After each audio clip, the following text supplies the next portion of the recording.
याणं पणमोऽध्यायाणं उळमूलोय सव्यसाहुरं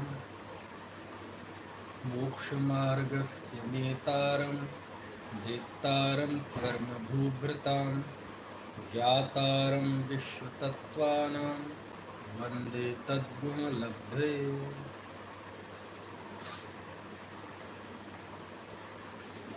तत्वार्थ सूत्र दूसरा अध्याय। आज इस अध्याय में पिछली जब चर्चा हुई थी तो 7वां सूत्र हुआ था। तो पहले 7 सूत्रों में जीव के स्वतत्वों का विवेचन चला था, जिन्हें जीव के 5 असाधारण भाव कहते हैं। और परसों जब आखिरी व्याख्यान हुआ था तो 7वें सूत्र में पारणामिक भाव की बात आई थी। 3 प्रकार का पारणामिक भाव, जीवत्व, भव्यत्व और अभव्यत्व। ठीक है। पारणामिक भाव जिसमें कर्म के उदय, क्षय, क्षोभशम आदि किसी की भी विवक्षा ना हो, जो कर्म से निरपेक्ष भाव हो, वो पारणामिक भाव है। जीवत्व, भव्यत्व, अभव्यत्व ये कर्म निरपेक्ष भाव है। इसमें भी हमने 2 भेद किए थे, शुद्ध पारणामिक भाव, अशुद्ध पारणामिक भाव। जिसमें व्यवहार जीवत्व यानी जो 10 प्राणों से जीता है उसे जीव कहते हैं। ये जो व्यवहार जीवत्व, भव्यत्व और अभव्यत्व ये तीनों अशुद्ध पारणामिक भाव है। और जो शुद्ध जीवत्व है ना, वो शुद्ध पारणामिक भाव है। तो इस तरह से पारणामिक भाव के 2 भेद करते हुए फिर हमने भव्य अभव्य की परिभाषाएं भी, लक्षण भी जाने थे, क्या कहलाता है भव्य, क्या कहलाता है अभव्य।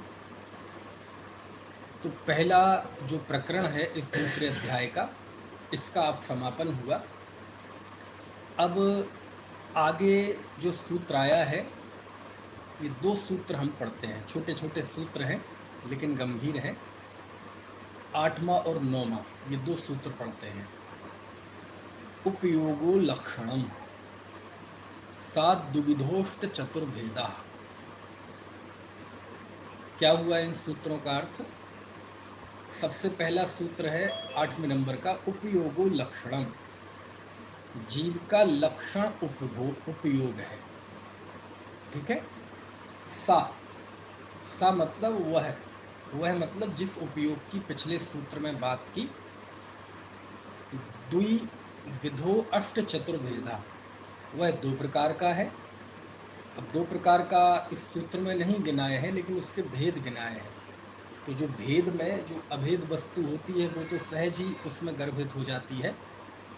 तो 2 भेद, उन 2 भेदों में पहला 8 प्रकार का और दूसरा 4 प्रकार का। तो 2 भेद हैं और उसके फिर 4 और 8 और 4 भेद हैं। तो पहले 2 उपयोग के मूल भेद कौन से? एक ज्ञानोपयोग और एक दर्शनोपयोग। और फिर उनके तो अष्ट, ज्ञानोपयोग के 8 भेद और दर्शनोपयोग के 4 भेद। ठीक है। इस तरह से ये सूत्र का अर्थ हुआ।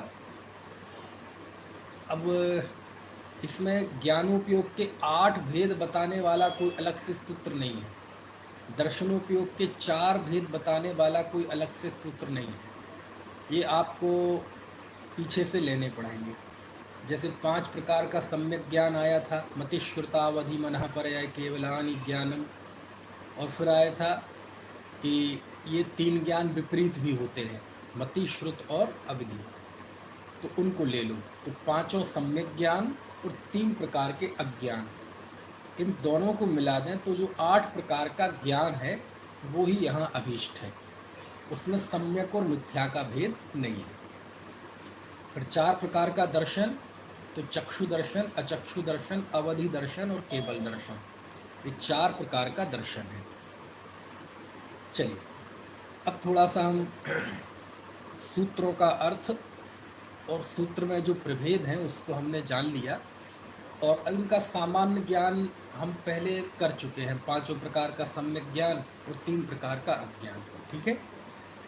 चक्षु दर्शन, अचक्षु दर्शन, अवधि दर्शन, केवल दर्शन, है ना। आँखों से जो हम ज्ञान करते हैं, मति ज्ञान, उसके पहले जो सामान्य प्रतिभास होता है वो चक्षु दर्शन कहलाता है। चक्षु के अलावा बाकी 4 इंद्रिय और मन, इनके द्वारा जो प्रतिभास होता है वो अचक्षु दर्शन कहलाता है। अवधि ज्ञान के पहले जो दर्शनोपयोग होता है वो अवधि ज्ञान कहलाता है, अवधि दर्शन कहलाता है। अवधि ज्ञान को अवधि के पहले अवधि दर्शन नहीं होता है ना। और केवल ज्ञान के साथ जो दर्शनोपयोग होता है वो केवल दर्शन है। तो ये एक तरह से दोनों सूत्र का जो सूचनात्मक हमें बोध होना चाहिए वो किया। अब प्रश्न ये है कि इस सूत्र की क्या आवश्यकता है, क्योंकि इसमें लिखा है उपयोगो लक्षणम, जीव की पहचान लक्षण उपयोग है ना। तो इसकी क्या आवश्यकता है, क्या ज़रूरत है इसकी? तो देखो, भेद विज्ञान करने के लिए बहुत ज़रूरी है, क्योंकि अभी हमने जिन 5 जीव के स्वतत्वों की बात की, तो ये 5 स्वतत्व तो हो गए, 5 असाधारण भाव तो हो गए, लेकिन ये असाधारण भाव से आपको भेद विज्ञान करना पड़ेगा। ये जानना पड़ेगा कि वास्तव में जीव की इसमें पहचान कौन सी है। देखो, पहचान और स्वरूप कभी कभार दोनों भिन्न भिन्न होते हैं, है ना। पहचान वो कहलाती है, लक्षण, लक्षण कहें, पहचान कहें, और आज के समय में परिभाषा हम कहें, हालांकि बारीक फ़र्क है सब में, लेकिन फिर भी मोटे तौर पे हम समझें कि लक्षण, शास्त्र में परिभाषा दी लक्षण की, कई परिभाषाएं आती हैं। व्यतिकीर्ण वस्तु व्यावृत्ति हेतु लक्षणम, ऐसी लक्षण का लक्षण दिया है, मतलब लक्षण की परिभाषा। व्यतिकीर्ण वस्तु व्यावृत्ति हेतु लक्षण से आशय ये है कि जो वस्तुएं आपस में मिली हुई हो, बहुत सारी वस्तुएं हैं वो आपस में मिली हुई हैं, है ना।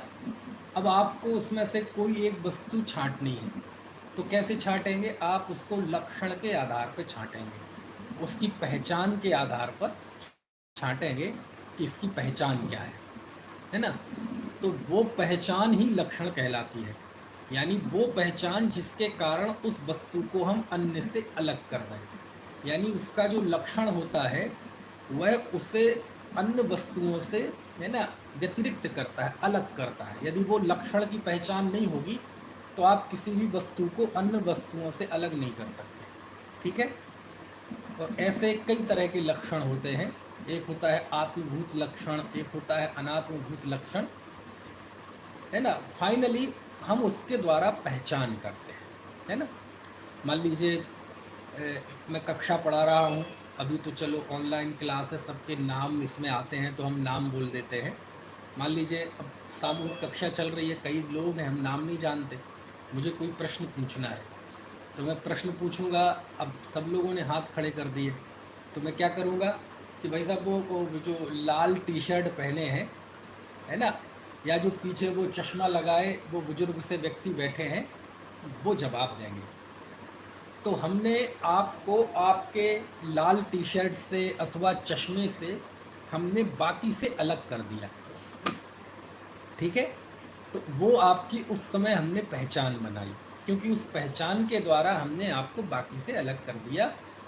इसी को शास्त्रीय शब्द में कहते हैं लक्षण। क्या कहते हैं इसको शास्त्रीय शब्द में? लक्षण, ठीक है ना। ऐसे बहुत सारे होते हैं, है ना। जैसे आप जब भीड़ जहाँ ज़्यादा होती है, शादी ब्याह का प्रसंग होता है, तो कोई पूछते हो ना वो कौन है, उनसे परिचय करा, बोले वो चले जाओ, वो जो खड़े हैं जरा जीन्स पैंट पहने, आधे टेढ़े से आधे झुके हुए से, वो है बेटा, है ना। तो कोई भी, लेकिन ये पहचान होती है परिस्थितिगत, ये स्थायी पहचान नहीं होती। मान लीजिए किसी को हमने लाल टी शर्ट पहचान बनाई, तो ये उस समय की पहचान है, समझ में आया ना। अब उस क्लास में कोई दूसरा लाल टी शर्ट वाला होता तो फिर वो पहचान नहीं बनती, है ना। और यदि वो लाल टी शर्ट उतार के कल को सफ़ेद पहन के आ जाए तो फिर वो पहचान ही खत्म हो गई, है ना। तो कुछ पहचान तो होती है परिस्थितिगत, और कुछ पहचान होती है कि वो पहचान कभी वस्तु से अलग नहीं होती। तो जो वस्तु से कभी उसकी पहचान अलग नहीं होती, वो कहलाता है आत्मभूत लक्षण। यानी जो वस्तु में प्रवेश करके रहे, घुस के रहे, वस्तु में एक रहे। जैसे चीनी का लक्षण मिठास है, तो ये आत्मभूत लक्षण है, क्योंकि अग्नि और चीनी को कभी अलग अलग नहीं किया जा सकता। जैसे हमने नींबू का लक्षण बनाया खटास, नीम है ना, तो उसको अलग अलग नहीं किया जा सकता। पुद्गल का लक्षण बनाया पूर्ण गलन, तो उनको अलग अलग नहीं किया जा सकता। ठीक है। मुनि का लक्षण बनाया ज्ञान ध्यान तपो रखता, तो उसको अलग अलग नहीं किया जा सकता। तो जो पहचान वस्तु में एक होकर रहे, वो लक्षण कहलाता है आत्मभूत लक्षण। और जो लक्षण वस्तु के स्वरूप में एक होकर नहीं रहे, बल्कि है ना भिन्न भी हो जाए, वो कहलाता है अनात्मभूत लक्षण, है ना। तो ऐसे ही होता है। जैसे बोले मुनि का लक्षण क्या है, बोले पिछी कमंडल, तो ये क्या हो जाएगा, अनात्मभूत लक्षण। क्यों? क्योंकि पिछी कमंडल और मुनि में कोई एकत्व भाव नहीं है। लेकिन कहा जाए मुनि की पहचान क्या है, बोले समता भाव, रत्नत्रय, ज्ञान ध्यान में लीन होना, विषयाशा से रहित होना, अपरिग्रही होना, आरंभ से रहित होना, तो ये अनात्मभूत लक्षण हो जाएगा, है ना। तो ऐसी सब जगह होता है। आपने देखा होगा कि तीर्थंकरों की भी हम ऐसी ही स्तुति करते हैं, है ना। अब समोशरण है, ठीक है। चलो अभी छोड़ो, ज़्यादा उदाहरण में नहीं फंसना हमें। तो कुल मिला के अभी हमने ये बताया कि लक्षण दो प्रकार के होते हैं, एक आत्मभूत लक्षण और एक अनात्मभूत लक्षण। अब यहाँ जीव का लक्षण बताया गया, जीव की पहचान क्या है, और पहचान ऐसी होनी चाहिए। यहाँ जब भेद विज्ञान का प्रसंग आता है, तत्वों की प्रतीति का प्रसंग आता है, और जिसका संबंध हमारे सुख और दुख से हो, पारलौकिक सुख और दुख से हो, तो वहाँ हमें अनात्मभूत लक्षण का सहारा लेना पड़ता है। क्यों? क्योंकि आत्मभूत लक्षण तो परिस्थितिगत होता है ना। तो मान लीजिए किसी जीव को हमने देखा कि ये जो औदैक भाव वाला है जीव, तो औदैक भाव एक परिस्थिति है, वो संसारी के हैं, मुक्त के नहीं है। हमने परिस्थिति देखी क्षावशमिक भाव, तो वह छद्मस्त जीव के है, सर्वज्ञ के नहीं है ना। हमने कहा औपशमिक भाव, तो औपशमिक भाव सब जीवों के नहीं होता, वो औपशमिक सम्यक दृष्टि अथवा द्वितीयोपशम वाले के होता है। तो कहते हैं ये सब जीव की पहचान नहीं बन सकती। पहचान वो होनी चाहिए, लक्षण वो होना चाहिए जो सभी जीवों पर लागू हो और जीव पे हमेशा लागू हो। और इसके लिए हमने शुरुआत में 3 प्रकार के लक्षणाभास आपको बताए थे, और ज़्यादातर लोगों को तो पता होंगे। अव्याप्ति, अतिव्याप्ति और असंभव दोष, ये 3 प्रकार के लक्षणाभास। ठीक है। यानी ये देखने में पहली प्रथम दृष्टया ये लगेंगे तो लक्षण जैसे, लेकिन ये लक्षण होते नहीं हैं। क्यों नहीं होते? क्योंकि कोई पहचान तो ऐसी बना दे कि उस वस्तु पे लागू ही नहीं होती। मनुष्य किसे कहते हैं? जिसके सिर पे सींग होते हैं उसे मनुष्य कहते हैं। जीव किसे कहते हैं? है ना, जो गति और स्थिति में निमित्त हो उसे जीव कहते हैं। मुनि किसे कहते हैं? है ना, जो हिंसा आदि के कार्य करें, कृषि करें, वस्त्र पहने, वो मुनि कहते हैं। तो ये जो हमने पहचान बनाई ना, ऐसा है ही नहीं, हकीकत ही नहीं, बिल्कुल गलत है, ये 100% गलत है। तो ऐसा यदि जब लक्षण बनाया जाता है तो वो लक्षणाभास कहलाता है असंभव दोष। कौन सा दोष? असंभव दोष। ठीक है। अब 2 और बचे। ये असंभव तो मैंने पहले इसलिए बता दिया क्योंकि इसमें कोई कठिनाई नहीं है।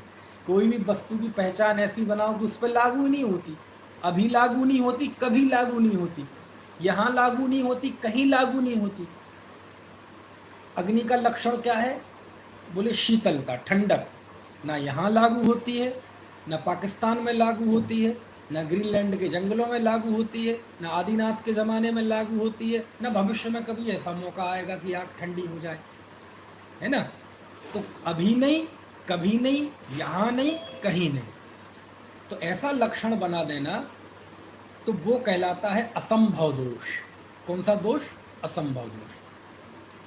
कई बार हम ऐसा लक्षण बनाते हैं जो पूरे लक्ष्य पे लागू नहीं होता। जैसे मनुष्य हमारा लक्ष्य है, यहाँ लक्ष्य मतलब वो नहीं दुनिया में जैसे कहते बेटा आपका लक्ष्य क्या है, डॉक्टर बनना, इंजीनियर बनना, भगवान बनना, है ना। यहाँ लक्ष्य वो नहीं है। जिसको हम जानना चाह रहे वस्तु को वो कहलाएगी लक्ष्य। जिसका लक्षण किया जा रहा है वो लक्ष्य, जिसकी पहचान की जा रही है वो कहलाएगा लक्ष्य, है ना। इस दृष्टि से अंग्रेजी का शब्द ठीक है, टारगेट। हमारा टारगेट क्या है उस समय? तो उस समय हमारा टारगेट है उस वस्तु को जानना, है ना। तो हमने उसकी पहचान बनाई। तो कई बार हम ऐसी पहचान बना देते हैं कि वो लक्ष्य पे लागू नहीं होती, कुछ पे लागू होती है और कुछ पे नहीं होती।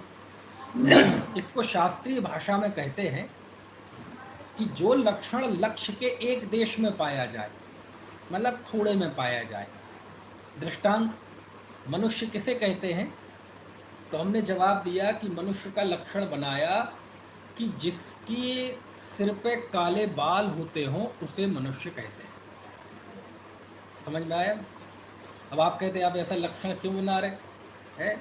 हमारे बुंदेली में चलती है बात, जब मनुष्य की बहुत ज़्यादा बुद्धिमत्ता और उसकी चतुरता और उसकी जो ट्रिकी होता है ना, मनुष्य बहुत मानसिक रूप से बहुत सशक्त और खुरापाती, तो इसको बताना हो तो हमारे बुंदेली में कहते हैं, अरे जो करिया मूड़ को आदमी, करिया मूड़ का आदमी मतलब काले सिर का आदमी, है ना। कहने का मतलब ये करिया सिर का आदमी ये पहचान है मनुष्य की। लेकिन यदि ये कोई पहचान वास्तव में बना दे कि मनुष्य किसे कहते हैं कि जिसके सिर पे काले बाल होते हैं, अब ये पहचान बनाने तो पहचान ठीक है ये है देवेंद्र जी, ठीक है ये पहचान? आप तो कहेंगे नहीं नहीं ये पहचान ठीक नहीं है। क्यों? क्योंकि आपके बाल काले हैं, नहीं ये सफ़ेद है ना। अब ये पहचान बना दें तो जिनके सिर पे काले बाल हैं वो तो कहलाएंगे मनुष्य, और जिनके सिर पे काले बाल नहीं हैं वो सब क्या कहलाएंगे? अमनुष्य। अब मैं पशु नहीं कह रहा, अमनुष्य कहलाएंगे, मतलब वो मनुष्य नहीं माने जाएंगे, है ना। अब इस परिभाषा को देखेंगे तो देवेंद्र जी मनुष्य नहीं कहलाएंगे। डॉक्टर बिमला जी बैठे हैं, डॉक्टर साहब भी बैठे हैं, है ना, उनके भी बाल बहुत अच्छे हैं है ना, सफ़ेद हैं। अब ये पहचान आप पे लागू नहीं होगी, बिमला जी पे लागू हो जाएगी। तो बिमला जी तो कहलाएंगी मनुष्य और आप कहलाएंगे अमनुष्य।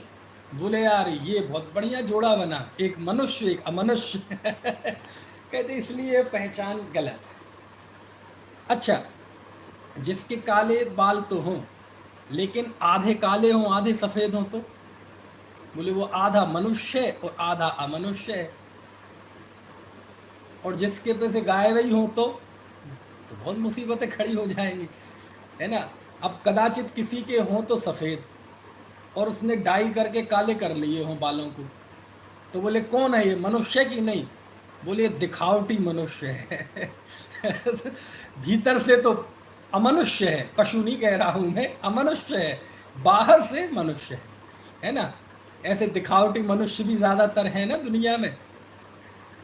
तो कहने का आशय ये है कि ये जो पहचान है ये पहचान सही नहीं है। क्यों? क्योंकि मनुष्य हमारा लक्ष्य है, लेकिन उसमें कुछ मनुष्यों पे तो ये परिभाषा लागू हो रही है कि जिस पे सिर पे काले बाल हो वो मनुष्य है, लेकिन शेष पे लागू नहीं हो रही जबकि वो मनुष्य हैं। तो इसको हम कहते हैं कि जो लक्षण लक्ष्य के एक देश में पाया जाता है, मतलब थोड़े में पाया जाता है, पूरे में नहीं पाया जाता, वो कहलाता है अव्याप्ति दोष। क्या नाम है इस दोष का? अव्याप्ति। अव्याप्ति शब्द में ही शामिल है। व्याप्त मतलब पूरे में फैला हुआ, और अव्याप्ति सब में नहीं फैला हुआ, सब में जो व्याप्त ना हो। ठीक है, तो दो दोष बता दिए हमने। मनुष्य लक्ष्य है तो उसका लक्षण बनाए जिसके सिर पे सींग होते हैं, तो ये असंभव दोष है। किसे कहते हैं? मनुष्य जिसके सिर पे काले बाल होते हैं, इसमें अव्याप्ति दोष है, क्योंकि सब में नहीं होते। अगला है अतिव्याप्ति दोष, ये बिल्कुल इससे उल्टा होता है। अव्याप्ति में वह लक्षण लक्ष्य के थोड़े में पाया जाता है एक देश में, इसका काम उल्टा है। ये अतिक्रांत हो जाता है, यानी लक्ष्य पे तो लागू होता ही है लेकिन लक्ष्य के साथ साथ अलक्ष्य में भी चला जाता है। मनुष्य हमारा लक्ष्य है और मनुष्य को जिन चीज़ों से हम अलग देखना चाहते हैं वो सारी दुनिया अलक्ष्य है। ठीक है, कुत्ता, गाय, भैंस, गधा, कीड़े मकोड़े, सांप, बिच्छू, नेवला, ये सब हमारा अलक्ष्य है। ठीक है, मनुष्य के अलावा सब अलक्ष्य है। अब हमने पहचान बनाई कि मनुष्य किसे कहते हैं, तो पहचान बनाई कि जिसकी दो आँखें होती हैं, दो नाक, दो कान होते हैं, एक मुंह होता है, दो हाथ होते हैं, दो पैर होते हैं, वो मनुष्य है। ठीक है, अब इतने सारे लक्षण मत बनाओ, केवल इतना ही बना लो कि जिसकी दो आँखें होती हैं उसे मनुष्य कहते हैं। अब हम इस परिभाषा को लेकर गए ढूंढने मनुष्य को, तो वहाँ गधा खड़ा था, समझ में आए ना। तो आदमी कहते भाई मनुष्य को मनुष्य से प्यार करना चाहिए। बोले यार बताओ इस गधे से हम क्या मित्रता करें। आपको बात समझ में आ रही कि नहीं? क्यों? अब उसे भी मनुष्य मान लेगा, वो तो कुत्ते को भी मनुष्य मान लेगा, क्योंकि सबकी दो दो आँखें हैं, बकरी, गाय, भैंस, सबकी दो दो आँखें हैं। तो मनुष्य की, सभी मनुष्यों की दो आँखें होती हैं, नो डाउट, लेकिन इनके अलावा भी दो आँखें बहुतों की होती हैं। तो ये पहचान बनाई जाएगी, तो इस पहचान में दोष है। क्या दोष है? उस दोष को शास्त्रीय भाषा में कहते हैं अतिव्याप्ति दोष। अतिव्याप्त, ज़्यादा ही फैल गया है, ज़्यादा ही फैल गया। देखो, नदी सूखी हो तो भी अच्छी नहीं है, असंभव दोष। नदी में कम पानी हो तो भी बढ़िया नहीं है, अव्याप्ति दोष। और नदी में बाढ़ आ जाए तो वो भी बुरा है, उसे अतिव्याप्ति दोष। लक्ष्य लागू ही ना हो, असंभव दोष। लक्ष्य के एक देश में लागू हो, अव्याप्ति दोष। और लक्ष्य के साथ साथ अलक्ष्य में भी लागू हो जाए, वो कहलाएगा अतिव्याप्ति दोष। समझ में आए ना? जीव किसे कहते हैं?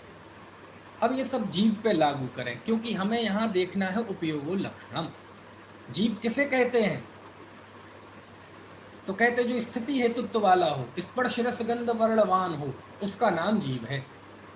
तो ये असंभव दोष है, ये असंभव नाम का लक्षणाभास है, क्योंकि जीव में तीन लोक तीन काल में स्पर्श रस गंध वर्णवान वो नहीं होता। अब अगला एक पहचान मैं बताता हूँ और आप बताना कि ये लक्षण जीव का निर्दोष लक्षण है कि दोषपूर्ण है, सही है कि गलत है। जीव का लक्षण क्या है? तो हमने जीव का लक्षण बनाया कि जो 10 प्राणों से जीता हो वह जीव है, ऐसा लक्षण बनाया। तो ये सही है लक्षण कि नहीं? कौन बताएगा? हाथ खड़ा कीजिए।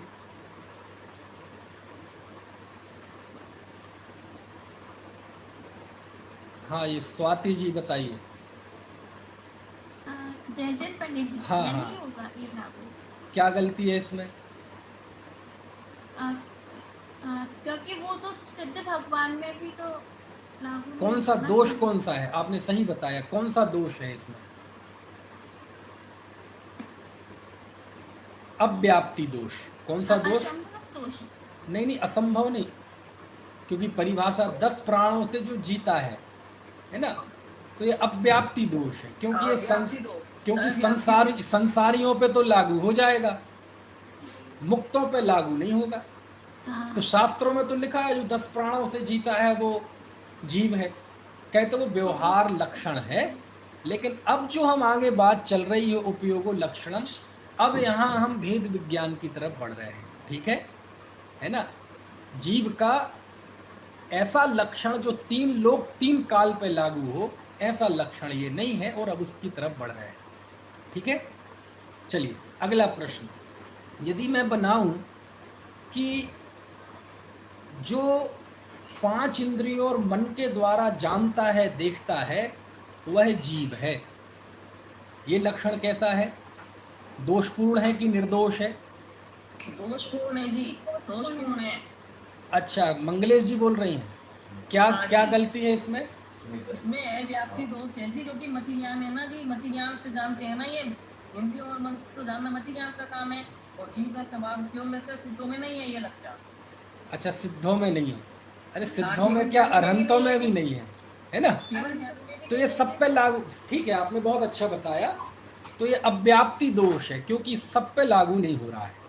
ठीक है, चलिए अगला लक्षण मैं बोलता हूं, आप बताना ये दोषपूर्ण है कि निर्दोष है। जीव कैसा है? जो अरूपी हो उसका नाम जीव है। इसमें दोष है क्योंकि इसमें अतिव्याप्ति दोष हो जाएगा, क्योंकि अरूपी तो अन्य भी हैं। बहुत अच्छा। अरूपी तो पुद्ग अधर्म भी है, अरूपी तो अधर्म द्रव्य भी है, आकाश द्रव्य भी है, काल द्रव्य भी है, तो वो पहचान उसमें भी चली गई, तो ये सही नहीं। और ये जो मैं बता रहा हूँ, ये जो न्याय शास्त्रों में आई है, ये आपको पता है, दुनिया के किसी देश में चले जाएं, कोई भी सब्जेक्ट जब पढ़ाया जाता है तो भले ये शब्द ना हो, लेकिन जब भी किसी चीज़ को परिभाषा में बांधा जाता है तो ये चीज़ देखी जाती है, और यदि इसमें ये 3 दोष नहीं है तो ही वो लक्षण सच्चा माना जाता है। आप रसायन पढ़ें, भौतिकी पढ़ें, सब जगह किसी चीज़ की पहचान, डेफिनेशन जब बनाई जाएगी तो डेफिनेशन ऐसी होनी चाहिए जो उसमें कोई ये दोष ना हो, बिल्कुल एग्जैक्ट हो, है ना, ऐसा। चलिए एक आध और उदाहरण मतलब पूछता हूँ ताकि विषय स्पष्ट हो जाए। कि मान लीजिए मैं कहूँ कि जीव किसे कहते हैं, तो जो हो, जिसका दुनिया में अस्तित्व हो, उसे जीव कहते हैं। ऐसी हमने पहचान बनाई तो कोई दिक्कत? हाँ, ये भी दोषपूर्ण ही रहेगा, क्योंकि अस्तित्व तो अन्य द्रव्यों का भी कौन है। सा दोष? अतिव्याप्ति दोष। अतिव्याप्ति दोष, ठीक है। तो मतलब मैं अब ये समझूं कि जितने लोग सुन रहे हैं, कम से कम ये 3 दोष आपको समझ में आ गए हैं। ऐसा मेरा समझना अव्याप्ति तो नहीं है, कुछ को आए हो कुछ को ना आए हो। चलो, यानी जब भी कोई वस्तु होगी और उसकी पहचान बनाई जाएगी तो वो कम ना हो, ज़्यादा ना हो और विपरीत ना हो। अन्यूनम अनतिरिक्तम यथा तथ्यम बिना च विपरीता, है ना? सुनाया था, ये पहले सुनाया था, अब नहीं सुना रहे, है ना? तो ये अब आप यहाँ कोई प्रश्न कर सकता है, आप नहीं करेंगे लेकिन मैं करूँगा। जब आचार्य आत्मा का स्वरूप, जीव का स्वरूप बताते हैं तो वो ऐसे शब्दों का प्रयोग तो करते हैं जिसमें आप ये कह सकते हैं कि इसमें ये दोष है। प्रश्न है, अभी जवाब नहीं है। क्या है? जैसे मैं एक गाथा बोलता हूँ, समय सार की 49वीं गाथा, और ये नियम सार में भी है, प्रवचन सार में भी है, पंचास्तिकाय में भी है, भाव पाहड़ में भी है, दूसरी जगह भी है, धबला में भी है, दूसरी जगह भी है। अरस्मरूपम गंधम अव्वत्तम चेदना गुणमसद्दम जान अलिंग ग्रहणम जीव मणिदिठ संठाणम। बोले जीव कैसा है? अरस, अरूप।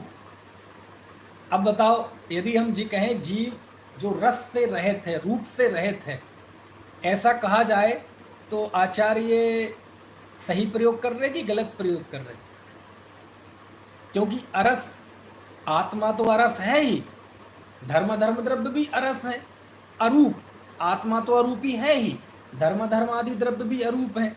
अगंध, गंध से रहित जीव तो है ही, धर्म आदि भी जीव से रहित है। तो आचार्य ने ये प्रयोग सही किया कि गलत किया? चलो आज आपको ही थोड़ा शोधार्थी बना देते हैं, समझ लो आप ही रिसर्च कर रहे हैं और है? हाँ, तो आप बताओ जरा कि कौन बताएगा आचार्य के प्रयोग? देखो, इतनी तो हम में किसी में हिम्मत है नहीं कि हम ये कह सके कि आचार्य के ये प्रयोग गलत है, तो ये बात तो मुंह से निकालना ही बुरा है। लेकिन आप समझ लो, शोध कर रहे हैं, आप जानना चाह रहे हैं कि इस लक्षण में जो हमने बात बताई अभी, उसको इस पर लागू करो तो प्रयोग सही है कि गलत है? मंगलेश जी बताना चाह रही, हाथ खड़ा है। हाँ हाँ बता, जी, सही है प्रयोग। आचार्य, हाँ जी, आचार्य जी ने इसमें जो लक्षण बताया है तो ऐरसम, एरूपम, अगंगम, अव्यक्तम बता करके का चेतना लक्षण से जीव जाना जाएगा इसके साथ। चेतना लक्षण का तो प्रयोग है ही नहीं उसमें। हाँ जी, ऋण दंसण ज्ञान दर्शन का प्रयोग तो है, एक अस्थि हाँ से जी, है, चेतना बाकी लक्षण नास्ति से, से है। हाँ। लेकिन लक्षण तो नहीं कहा ना उन्होंने, तो एक लाइन से कहा। चलो आपने कोशिश की, बहुत अच्छा। देखो ऐसा है, बात लक्षण की है ना। जैसे एक होता है लक्षण और एक होता है स्वरूप, एक होता है उसका विश्लेषण। लक्षण तो ऐसा ही होगा, लेकिन जब हम उसका स्वरूप बताते हैं तो उसमें ये सारी चीजें आती हैं। आचार्य ने ये कहा, थोड़ी कहा कि जीव का लक्षण अरूपी है, वो तो उसकी विशेषताएं बता रहे हैं। अरूप है, अगंध है, स्पर्शी है, अव्यक्त है, ज्ञान दर्शन मयी है। आचार्य से पूछेंगे लक्षण कौन सा है, तो आचार्य कहेंगे वो लक्षण तो ज्ञान दर्शन है। आपको कैसे पता आचार्य कहेंगे, तो जरा समय सार की देखना 22-23वीं गाथा, उसमें उन्होंने वहां से है ये सूत्र। उमा स्वामी ने, आचार्य ने जो सूत्र लिया है ये, है ना, अपने पूर्वाचार्यों है ना से ही उन्होंने ये संस्कार ग्रहण किए। वो लिखते हैं, सवर्णाण दिठो, सर्वज्ञ के ज्ञान में ऋचम नित्य ही उपयोगो लक्षणम, जीव को उपयोग लक्षण वाला देखा है। सर्वज्ञ के ज्ञान में जीव नित्य ही उपयोग लक्षण वाला देखा गया, ऐसा लिखा आचार्य ने समय सार में। समझ में आया ना, देखना है, निकालूं, आप देख लेना, ठीक है। वो 3 गाथाओं का एक समूह है, गाथा 22, 23, 21, 22, 23 ऐसा ही है, एक आध यहाँ वहाँ हो सकता है। उसमें उन्होंने लिखा कि जीव नित्य ही उपयोग लक्षण वाला है, ऐसा सर्वज्ञ भगवान के ज्ञान में देखा गया। सर्वज्ञ के ज्ञान का हवाला दिया है, समझ में आया ना। तो लक्षण अलग चीज है, और जब उसका हम विश्लेषण, उस वस्तु का स्वरूप बताएंगे, तो स्वरूप तो ऐसा भी हो सकता है कि वो स्वरूप किसी दूसरे का भी हो, है ना। जैसे हमारे बगल में भाई साहब निलय जी बैठे हैं, हमारे मित्र, इनका लक्षण क्या है, लक्षण तो हम बता दें, अब इनका स्वरूप बताएंगे तो कहेंगे बहुत ईमानदार व्यक्ति हैं। अच्छा, तो ये है और दूसरा दुनिया में कोई नहीं है? नहीं, दूसरा भी हो सकता है ना, बहुत मेहनत लगनशील है, अच्छा यही है और दुनिया में नहीं है कोई। तो देखो, जब उसका व्यक्ति का स्वरूप बताएंगे तो हो सकता है वो किसी दूसरे में भी हो, लेकिन पहचान अलग चीज है, और उसका अंदर की जो हम उसका विश्लेषण स्वरूप बताते हैं, उन दोनों में थोड़ा फर्क आ सकता है। तो जीव अरस है, अरूप है, अगंध है, अव्यक्त है, संस्थान और है ना से रहित है, ठीक है। लेकिन ये तो धर्मादि द्रव्य भी हैं, कहते होंगे कोई बात नहीं, लेकिन जीव भी है। तो ये उसका स्वरूप तो है, लेकिन पहचान नहीं है। पहचान तो क्या है, पहचान तो ज्ञान दर्शन उपयोगी है, ठीक है। इसलिए ये थोड़ा सा आपको पता चलना चाहिए कि लक्षण का एक फिक्स मीनिंग है। लक्षण बिल्कुल एक बिंदु पर केंद्रित है कि वह वस्तु अन्य से अलग कैसे पड़ती है, उसमें कितनी अच्छा। और कई बार मालूम, लक्षण कोई जरूरी नहीं है कोई तारीफ की चीज हो, कोई बुरी चीज भी बन सकती है। तो बोले वो खड़ा ना, वो समझ लो जिसकी बड़ी बड़ी तौन दिखाई दे रही है, ठिंगा सा, बेकार सा दिखाई दे रहा है एकदम, जाओ वो है जो तुम जानना चाह रहे। तब बताओ, उनकी तौंद पहचान बन रही, तौंद लक्षण बन रहा है, समझ में आया ना। बोले इनमें से वो जो बाहर से आए हैं पंडित जी, वो कौन है? बोले देखो वो बैठे हैं ना, वो हाथ अगरबत्ती, पैर मोमबत्ती, वो एक आंख से काड़ा, और वो तो वो कुरूपता भी क्या बन गई, पहचान बन गई। अब देखो, कुंदकुंदाचार्य का नाम पड़ा कि नहीं, वक्रग्रीवाचार्य। अब वक्रग्रीव का अर्थ क्या होता है, जिनकी वक्र मतलब टेढ़ी हो गई हो, ग्रीवा गर्दन टेढ़ी हो गई थी उनकी। अब बताओ, ये कोई पहचान है? लेकिन बन गई। ऐसे बन जाती है, कई कई कई कई ऐसे नाम हैं, ठीक है। चलिए, अब ये जो सूत्र आया है, उपयोगो लक्षणम, उपयोग जीव का लक्षण है। अब ये उपयोग क्या है ना, उपयोग क्या है? जो चेतना का व्यापार ही उपयोग है ना, चेतना का व्यापार, ज्ञान दर्शन का व्यापार, उसे ही उपयोग कहते हैं। देखो, उपयोग शब्द हमारे यहाँ एक खास अर्थ में प्रयोग में आता है। उपयोग का अर्थ लोक में तो हम कहते हैं उपयोग, यूज करना, किसी का इस्तेमाल करना। ज्ञान और दर्शन, इन दोनों को मिला के कहते हैं उपयोग। जानना और देखना, इन दोनों को एक शब्द में कहते हैं उपयोग। ठीक है? जब हम बोलते हैं ना चेतना, तो चेतना का भी अर्थ यही होता है। ज्ञान और दर्शन, इन दोनों को मिला के कहते हैं चेतना। ठीक है? चेतना मतलब अकेला ज्ञान नहीं, चेतना मतलब अकेला दर्शन नहीं। यही कारण है कि कहीं तो लिखा जाएगा जीव का लक्षण चेतना है, और यहाँ लिखा है जीव का लक्षण उपयोग है। क्यों? ज्ञान और दर्शन दोनों को मिला के ही कहते हैं उपयोग, और दोनों को मिला के ही कहते हैं चेतना। और प्रभेद भी ऐसे ही है। उपयोग की दृष्टि से जब कहेंगे तो दो भेद कर देंगे, ज्ञानोपयोग, दर्शनोपयोग। और उसी को चेतना नाम देंगे तो क्या नाम देंगे? ज्ञान चेतना और दर्शन चेतना। समझ गए आप बात? तो इस तरह कुछ शब्द होते हैं, ये है ना, सम्मिलित करते हैं अपने आप को, कलेक्टिव वर्ड होते हैं। तो ये उपयोग शब्द भी दो का कलेक्शन करता है। किनका? ज्ञान का और दर्शन का। ज्ञान और दर्शन दोनों मिला के कहते हैं उपयोग, और वो जीव का लक्षण है। ठीक है? चेतना की भाषा में उसे क्या कहेंगे? ज्ञान चेतना, दर्शन चेतना। ज्ञान का काम क्या है? जानना। दर्शन का काम क्या है? देखना। यही कारण है कि इसी सूत्र की पृष्ठभूमि पर बैठकर बहुत सारे हमारे यहाँ भजन बने, आध्यात्मिक गीत बने, बच्चों का भी बना है ना, और एक बरणी जी का भी है, मैं दर्शन ज्ञान स्वरूपी हूँ। सुना है देवेंद्र जी? सुना है, आपने सुना होगा, है ना, मैं दर्शन ज्ञान स्वरूपी हूँ। मैं ज्ञानानंद स्वभावी, तो सुना होगा आपने। लेकिन उसके पहले ऐसा भी था, बरणी जी का भजन था, दर्शन ज्ञान स्वरूपी हूँ।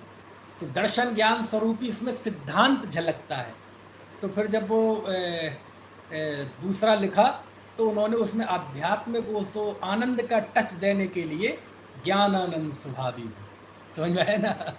तो ऐसे वो यहाँ तक कि बच्चों के उसमें भी बना, क्या है ना वो, नहीं, बच्चों का गीत है ना, ज्ञान शुद्धात्म है मेरा नाम, मात्र जानना मेरा काम। उसमें मात्र जानना ही आया। एक भजन भी है बच्चों का बहुत अच्छा, ज्ञाता दृष्टा राही हूँ, अतुल सुखों का ग्राही हूँ, बोलो मेरे संग आनंद घन आनंद घन। उसमें दोनों ही का मिक्स कर दिया। बरणी जी के मैं ज्ञान दर्शन स्वभावी हूँ, और दादा में मैं ज्ञानानंद स्वभावी हूँ। उसमें ऊपर तो लिया क्या? ज्ञाता दृष्टा राही, वो तो उपयोग आ गया, ज्ञान दर्शन। और फिर आखिरी में ले लिया आनंद घन, वहाँ आनंद आ गया। समझ में आया ना? और बनाने वाले ने इतना सोचा होगा कि मुझे नहीं पता ये तो मैं आपको सिद्धांत, और जब भेद विज्ञान की बात चलती है तो कैसे शब्दों का थोड़ा सा फर्क आ जाता है, एक्स्ट्रा इफेक्ट्स, वो बता रहा हूँ। ठीक है? तो हमारे बच्चों के गीतों में, बड़ों के गीतों में, आत्म कीर्तन जैसे गीतों में ये आप इसकी छटा देख सकते हैं। किस सूत्र की? उपयोगो लक्षणम। ठीक है? अब ये उपयोगो लक्षण, सुनना ध्यान से, बहुत गंभीर प्रश्न पूछ रहा हूँ। उपयोगो लक्षणम, दो प्रकार का उपयोग है, आगे के सूत्र में बता दिया, ज्ञानोपयोग और दर्शनोपयोग। ज्ञानोपयोग के 8 भेद, दर्शनोपयोग के 4 भेद। अब इसमें जीव का लक्षण कौन सा ज्ञानोपयोग और कौन सा दर्शनोपयोग है? क्योंकि 5 ज्ञान तो किसी के हो नहीं सकते, 8 ज्ञान तो किसी के हो नहीं सकते। 8 प्रकार के ज्ञान किसी एक के हो सकते हैं? नहीं हो सकते। 4 प्रकार के दर्शन किसी एक के हो सकते हैं? नहीं हो सकते। होंगे तो अलग अलग। केवल ज्ञानी होगा तो उसे 4 ज्ञान नहीं होंगे, केवल दर्शन वाला होगा तो उसे 3 दर्शन नहीं होंगे। कुमति कुश्रुत को अवधि वाला होगा तो उसे मनय पर ज्ञान केवल ज्ञान नहीं होगा, बाकी के 3 सम्यक ज्ञान भी नहीं होंगे। तो जब हम कहते हैं ज्ञान दर्शन ये जीव का लक्षण है, तो कौन सा ज्ञान और कौन सा दर्शन? प्रश्न समझ गए मेरा आप? कौन बताएगा जवाब? उत्तर दीजिए। जो इसमें ज्ञान है, जैसे 8 प्रकार का बताया ना उसमें ज्ञानोपयोग में, तो उसमें जो ज्ञान है वो जीव का लक्षण है, जो सब में समान आता है। अच्छा, ज्ञान दर्शन नहीं हो? हाँ, दर्शन में क्या चाहिए? जो दर्शन ना सबके साथ दर्शन है वो दर्शन। बहुत बढ़िया। ये क्या है? मेरठ की है।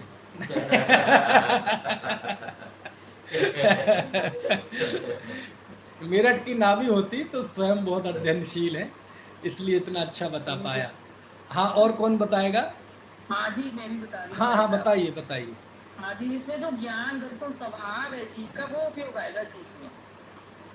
ज्ञान दर्शन स्वभाव, दर्शन जो जीव का स्वभाव है वो स्वभाव वाला। तो ये जो अभी सुनीता जी ने कहा, उनसे आपकी बात अलग है कि एक ही है? एक ही बात है जी, एक ही बात। चलिए ठीक है, और कोई बताएगा? चलो, बहुत अच्छा। कहते हैं इन 8 प्रकार के ज्ञान में से या 4 प्रकार के दर्शन में से किसी भी एक को आप जीव का लक्षण बनाएंगे तो वो दोष आना ही है। बोले जीव का लक्षण क्या है? बोले केवल ज्ञान। तो वो अरहंत सिद्ध के केवल ज्ञान होता है, बाकी हम सिद्ध तो अजीब ठहरेंगे, क्योंकि हमें तो केवल ज्ञान है ही नहीं। क्या है जीव का लक्षण? बोले अवधि ज्ञान, मन है पर ज्ञान। माने हम सब तो अजीब हैं, तैयारी कर लो अजीब होने की। समझ गए आप? तो 8 प्रकार के ज्ञान में से कोई एक पर्टिकुलर ज्ञान या 4 प्रकार के दर्शन में से कोई भी एक सुनिश्चित दर्शन जीव का लक्षण नहीं है। क्यों नहीं है? क्योंकि उसमें अव्याप्ति दोष आएगा, क्योंकि वो सब पे लागू नहीं होगा। मति श्रुत ज्ञान को जीव का लक्षण बनाए तो सब पे लागू नहीं होगा, भगवान छूट जाएंगे। अवधि ज्ञान मनय पर ज्ञान बनाएंगे तो हम सब जैसे जीव छूट जाएंगे, भगवान भी छूट जाएंगे, क्योंकि उनको अवधि ज्ञान मनय पर ज्ञान नहीं है। तो क्या है जीव का लक्षण? तो कहते सुनो, अब बताता हूं मैं एग्जैक्ट उपयोग का अर्थ क्या है ना, लक्षण के रूप में जीव का। 8 प्रकार के ज्ञान है, ऊपर से नीचे चले।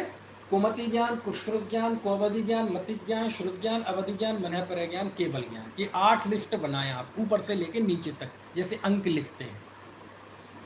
अब कुमति में से कुमति तो हटाओ और ज्ञान खींच लो। कुश्रुत में से कुश्रुत तो हटा दो, ये जो ऊपर आवरण है, जो पैकिंग है ना, जो कवर कर रखा है, कवर को तो हटा दो और ज्ञान अलग कर दो। अवधि में से भी हटाओ, कुअवधि में से, और ज्ञान अलग करो। ऐसे ही मति श्रुत अवधि मनः पर्यय में से भी ये चारों उपाधियां हटाओ जो उपशम 6 उपशम जनित हैं ज्ञान के, और उसमें से ज्ञान हटा दो। और अंतिम है केवल ज्ञान। केवल ज्ञान में से भी, केवल ज्ञान में से भी जो केवल उपाधि लगी हुई है, खबरदार जो केवल को उपाधि कहा। हालांकि जो शास्त्र का जानकार होगा वो ही ऐसी आपत्ति करेगा। आम आदमी तो समझता है उपाधि मतलब बहुत बढ़िया बात। बोले केवल ज्ञान ही उपाधि है? हाँ है ही। उपाधि क्या है? जैसे अध्यक्ष मंत्री। अरे शास्त्र में उपाधि मतलब गाली होता है, उपाधि कोई अच्छी चीज नहीं है। आदि व्याधि उपाधि, तो ये सब कर्म उपाधि। तो कहते हैं आप केवल ज्ञान को औपाधिक भाव कहते हैं। कहते हैं अभी उस दृष्टि से तो नहीं है औपाधिक भाव, लेकिन अभी हम जिस दृष्टि से कह रहे हैं उस दृष्टि से है। क्यों? क्योंकि अभी हम भेद विज्ञान कर रहे हैं। तो केवल ज्ञान, चूंकि केवल ज्ञान, असहाय ज्ञान, ये बड़ी बहुमान परक चीज है। लेकिन अभी जब हम लक्षण बनाएंगे तो केवल ज्ञान में से केवल को हटाओ और उसमें से केवल ज्ञान खींच लो। ठीक है? ऐसे ही चक्षु, अचक्षु, अवधि और केवल दर्शन में से 4 प्रकार की जो उपाधि लगी इनको अलग करो और उसमें से दर्शन खींच लो। ठीक है? तो ज्ञान की कितनी पार्टियां हो गई? 2 पार्टियां। पहली पार्टी कुमति, कुश्रुत, कोवधि, मति, श्रुत, अवधि, मनः पर्याय और केवल। और दूसरी पार्टी ज्ञान ज्ञान ज्ञान ज्ञान ज्ञान ज्ञान ज्ञान ज्ञान। तो ये 8 है कि 1 है?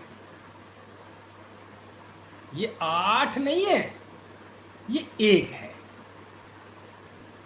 समझ में आया ना?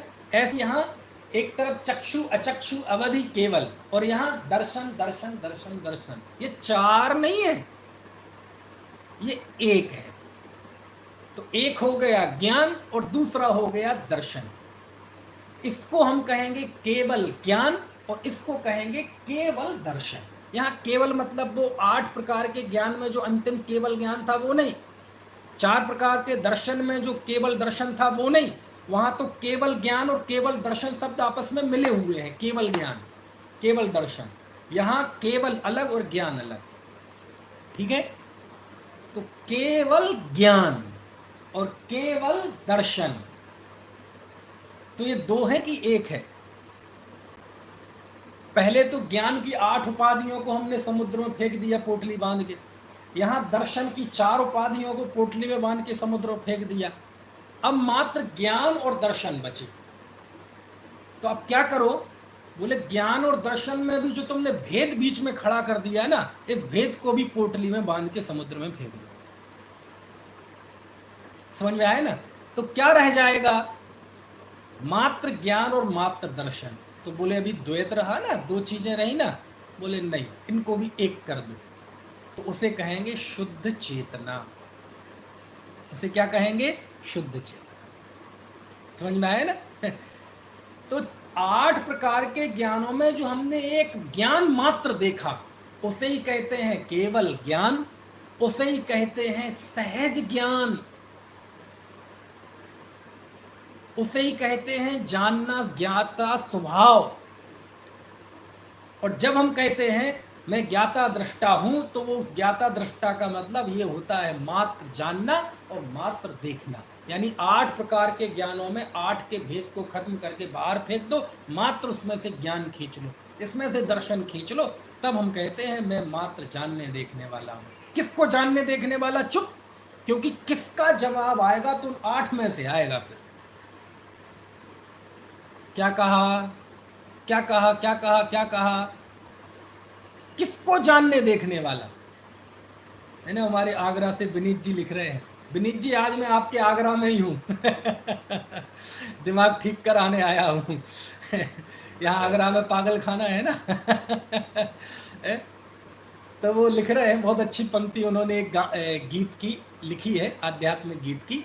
चैतन्य चैतन्य भास रहे उरी, प्रभु थारा ही रंग मां रंग है ना। तो कहते हैं मैं मात्र ज्ञाता दृष्टा हूं। तो ये मात्र ज्ञाता दृष्टा में मात्र ज्ञान और मात्र दर्शन, ये दोनों पकड़े गए हैं। अब प्रश्न पूछा जाए किसके ज्ञाता? चुप। किसके दृष्टा? चुप। क्योंकि किसका जवाब आएगा तो फिर उन्हीं में से आएगा जो पोटली में बांध के जिनको हम समुद्र में फेंक चुके हैं। रूपिका की अरूपिका चले गए ना वहीं जहां से तुम्हें निकाल के आए हैं। समझ गए? प्रत्यक्ष की परोक्ष चले गए ना वहीं पहुंच गए ना जहां से हम निकाल के आए हैं तुम्हें। समझ में आया ना? तो कहते हैं मात्र ज्ञान और मात्र दर्शन, और इनको भी बीच में जो एक हमने दीवार खड़ी कर दी, मात्र जानना और मात्र देखना, ये और खत्म कर दो, ये भेद खत्म कर दो, तो जो एक चेतना बनेगी वो जीव का लक्षण है। और वो चेतना 3 लोक 3 काल के समस्त जीवों के सर्वत्र होती है, उससे अछूता कोई नहीं है। चाहे वो अक्षर के अनंत में भाग ज्ञान जितना निगोदिया जीव हो और चाहे सिद्ध परमात्मा हो, सभी जीवों के सदा काल वह शुद्ध चेतना पाई जाती है। वो शुद्ध चेतना जीव का लक्षण है। इसमें ना अव्याप्ति दोष है, ना अतिव्याप्ति दोष है, ना असंभव दोष है। समझ में आया ना? तो जब हम कहते हैं कि मैं शुद्ध चेतना, मैं सत्ता हूं, और ऐसा सोचते समय यदि हमें प्रत्यक्ष परोक्ष ध्यान में आता है, कुछ नहीं पता तुम्हें। रूपी अरूपी का विचार आता है, कुछ नहीं पता तुम्हें। क्यों? क्योंकि उस शुद्ध चेतना में कोई रूपी पदार्थ नहीं, कोई अरूपी पदार्थ नहीं, कोई असहाय नहीं, कोई सहाय नहीं, कोई क्षयोपशम नहीं, कुछ भी नहीं। वो मात्र शुद्ध चेतना में है, और वो जीव का परमार्थ से लक्षण है, उसे ही यहाँ उपयोग कहा है। समझ में आया ना। फिर जब उस उपयोग को फिर हम जब देखेंगे, है ना, मैंने बताया ना, लक्षण तो उपयोग है, अब बाकी जब हम उसके और स्वरूप पे जाएंगे तो फिर वो व्यवहार खड़ा हो जाएगा, फिर भेद खड़ा हो जाएगा, फिर 8 प्रकार के ज्ञानोपयोग दर्शन 4 प्रकार का वो खड़े हो जाएंगे। ठीक है, तो इसलिए 5 सम्यक ये असाधारण भाव बताने के बाद आखिरकार हमारी वास्तविक पहचान क्या है? ये औदैहिक भाव पहचान है क्या? छावशमिक भाव पहचान है क्या? क्षायिक भाव पहचान है क्या? औदैहिक भाव को पहचान बनाएंगे तो ये तो चला जाएगा, छावशमिक भाव तो चला जाएगा। हम हकीकत में अपनी संपदा किसे माने? हमारी पहचान तो कहते ना, अरे यार भाई नए नए शहर में आए हैं, जरा अपनी पहचान बनानी पड़ेगी। ऐसा कोई कहे हमारी पहचान तो बताओ, क्या है हमारी पहचान? औदैहिक भाव पहचान है, छावशमिक भाव पहचान है। बोले शुद्ध चेतना तुम्हारी पहचान है, ये तुम्हारी पहचान है, इससे तुम पहचाने जाते हो दुनिया में, है ना। ऐसी अद्भुत बात है इस सूत्र में। अभी का समय हो गया है, बाकी की चर्चा रात्रि में करेंगे। चलो जिनवाणी स्तुति कर लीजिए। निज निधि बताई यह अनंत उपकार है, उसके लिए